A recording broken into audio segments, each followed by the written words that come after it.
네, 이번에는 한 주간의 코인 시장의 동향과 함께 또 특정 코인의 흐름을 분석해보는 이코인 외 시간입니다. 자, 오늘도 김택상 플러스비 전문가 나오셨습니다. 네, 전문가님 안녕하세요. 네, 안녕하세요. 네, 오늘도 흥미로운 주제들이 좀 들어와 있는데 첫 번째 좀 미국 예비부터 저희가 해볼까 합니다. 네. 자, 미국 SEC 증권거래위원회 그리고 선물거래위원회가 암호화폐에 대한 규제 가능성을 제시를 하면서 암호화폐 시장이 좀 혼란에 빠진 양상인데 사실 또 규제를 한다는 게 항상 나쁘지만은 않아 보이는데 어떨까요?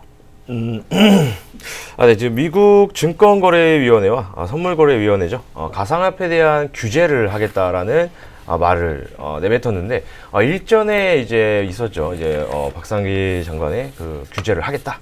이 말과 조금 비슷하다고 보시면 될 것 같습니다. 우선 이제 논점쟁이는 이거예요.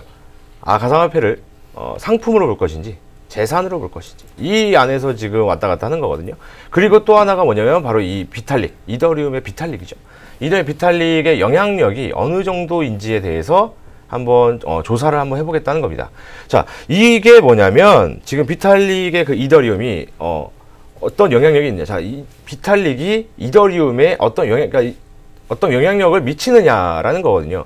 탈중앙화를 꿈꾸던 비트코인들 이거에서 이제 그 한 개인이 그것을 조종하고 컨트롤할 수 있다면 그것은 더 이상 비트코인이라고 볼 수 없겠죠.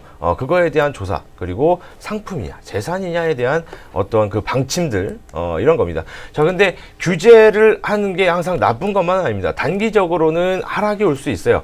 지금도 살짝 지금 하락세가 오고 있는데 이것은 규제가 완성이 되고 규제가 자리를 잡으면 오히려 주식시장처럼 탄탄한 투자 시장이 돼서 이게 안정적으로 상승과 하락을 맞으면서 건강한 조정, 그 다음에 이제 건강한 상승 이런 것도 이제 볼 수 있기 때문에 오히려 규제는 저는 찬성하는 쪽으로 의견을 좀 내겠습니다. 네, 그러니까 이제 이더리움이 상품이냐 아니면 이제 증권이냐에 따른 규제가 고민이 되고 있는 것 같은데, 자, 그럼 여기서 이더리움 차트 흐름도 한번 좀 같이 살펴보도록 할까요? 네, 알겠습니다. 자, 이더리움의 차트를 한번 이제 보면서 말씀을 드릴게요. 이더리움 차트를 보면서 말씀드릴 텐데, 자, 우선은 밑바닥, 가장 대바닥에서 나왔습니다. 잠시만요. 자, 지금 이쪽 라인에서 저점을 지금 딛고 다시 올라가는 형태의 차트를 보여주고 있다는 거예요. 자, 그런데 지금 이쪽에서 전 저항대들을 전부 다 뚫어주면서 전 저항대를 전부 다 돌파를 내주면서 거대한 장대 양봉이 나왔다는 겁니다. 거대한 장봉이 나왔다는 것은 추후에 다시 한번 더 상승이 예상이 된다라고 이제 기술적으로 일반적으로도 볼 수 있거든요. 그렇기 때문에 지금 이 라인대를 한번 더 돌파를 해준다면 기술적으로 봤을 때는 바로 이쪽 여기 이 라인대까지 한 번 더 올라와 줄 수 있겠다. 바로 100만 원 라인대까지 한 번 더 상승을 해줄 수 있겠다라는 기대감을 이 기술적인 분석을 통해서는 한번 볼 수 있다는 겁니다. 그리고 지금 이평선들도 지금 올라가고 있고요. 이평선 상승을 하고 있고, 그 다음에 여기서 골든크로스가 나와주고 있고요. 그렇기 때문에 앞으로 향후 전망은 조금 밝게 보아도 괜찮겠다라고 말씀을 드리겠습니다. 네, 그런가 하면 이 CFTC 위원장은 또 비트코인에 대해서는 이 비트코인은 통화이자 증권, 동시에 디지털 코인이라고 발언을 또 했다고 해요. 자, 이런 내용은 또 어떤 내용일까요? 네. CNBC 미국 선물거래위원회죠. 거기 위원장이 이런 말을 했어요. 비트코인은 통화이자 증권, 동시에 디지털 코인이다. 라고 했는데 이 말을 조금 보자면 미국 경제 CNBC 방송에서 인터뷰한 내용입니다. 인터뷰를 통해서 자유롭게 한 내용이라고 볼 수 있는데 어떤 내용이냐, 비트코인 등 많은 가상화폐가 모든 다양한 자산군의 요소를 가지고 있다. 그래서 어떠한 규제를 했을 때 규제가 A 파트가 있을 거고요. 그다음 플랜 B가 있을 거고요. 플랜 C가 있을 텐데 그 각각의 규제를 했을 때 이 비트코인들은 적용될 수 있는 요소가 아주 다양하다. 라고 말을 했습니다.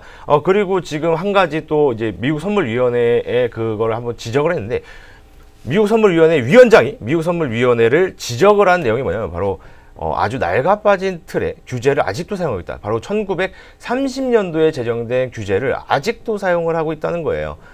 오히려 그 위원장이 이 그 규제에 대해서 조금 얘기를 하면서 이 규제를 바꿀 수도 있다라는 것을 한번 내비치지 않았나 라는 생각을 좀 해봅니다. 그러면서 이 비트코인에 대해서 다른 규제를 좀 한다면 비트코인이 좀 투자 가치가 좀 올라갈 것이다. 투자 자산이 될 것이다 라고 또 얘기를 해주면서 다시 한번 그 핑크빛 미래를 한번 꿈꿀 수 있도록 위원장이 또 이런 말을 또 해주면서 투자자들의 기대감을 좀 상승시키는 그런 일이 있었습니다. 이 사실 암호화폐 시장 같은 경우는 이런 굵직굵직한 인물들의 발언에 대해서 좀 영향을 받는 경향이 좀 있긴 있어요. 자, 그런가 하면 사실 또 이 워렌 버핏이죠. 투자의 귀재. 이 워렌 버핏이 비트코인은 투자가 아닌 도박이다라고까지 또 발언을 했어요.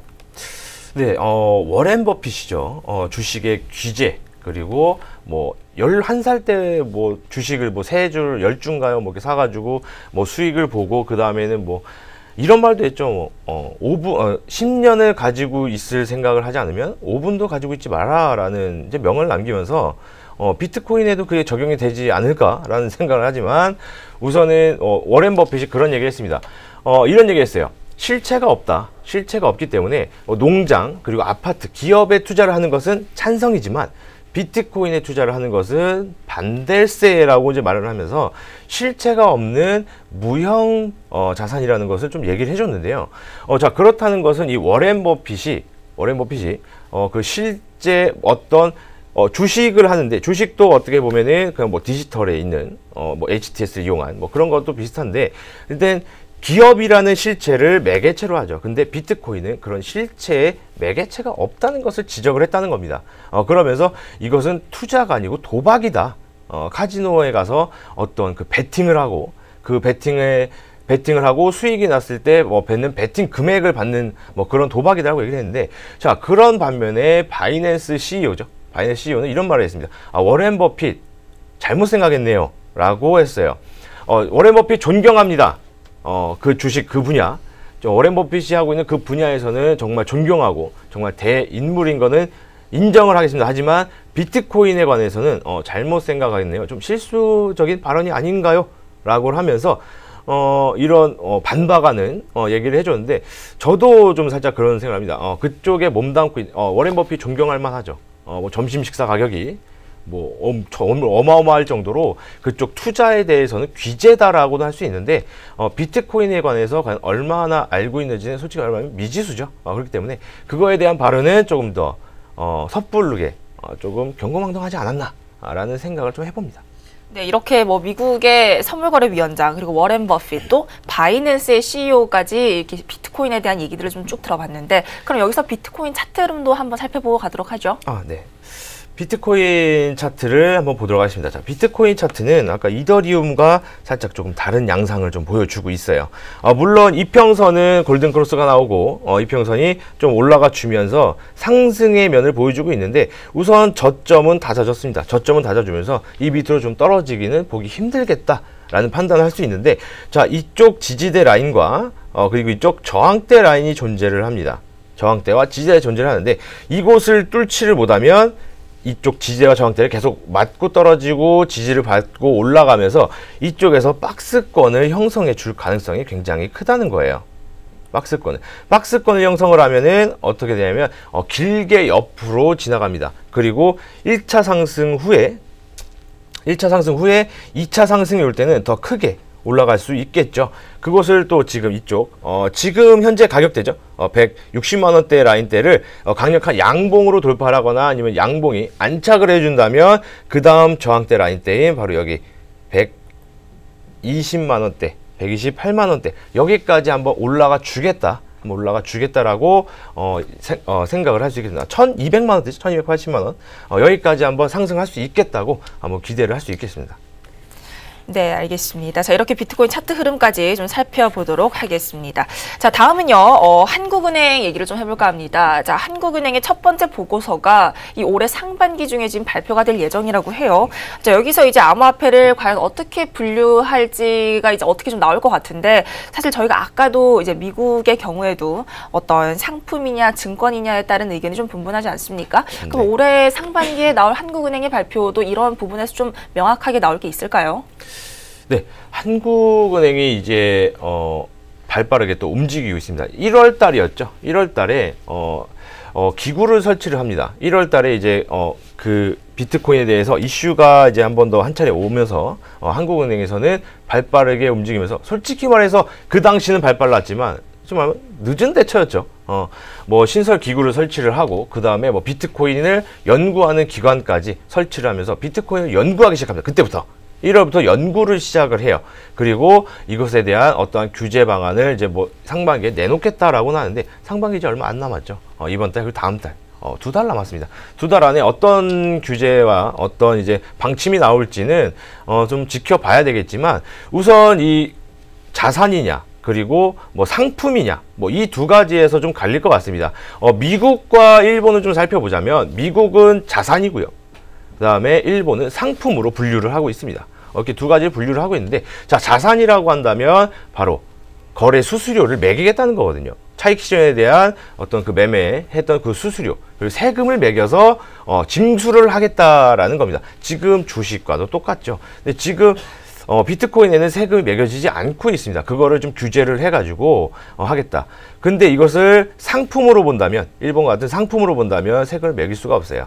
왜냐면은 부가가치세를 매길 수가 없거든요. 부가가치세가 들어간다면 이중 부가에 대한 우려 때문에 부가가치세는 매길 수가 없습니다. 그래서 상품이 된다면 세금을 매길 수가 없고요. 자산이 된다면은 그 매매 차익에 대한 수수료를 붙일 수가 있겠죠.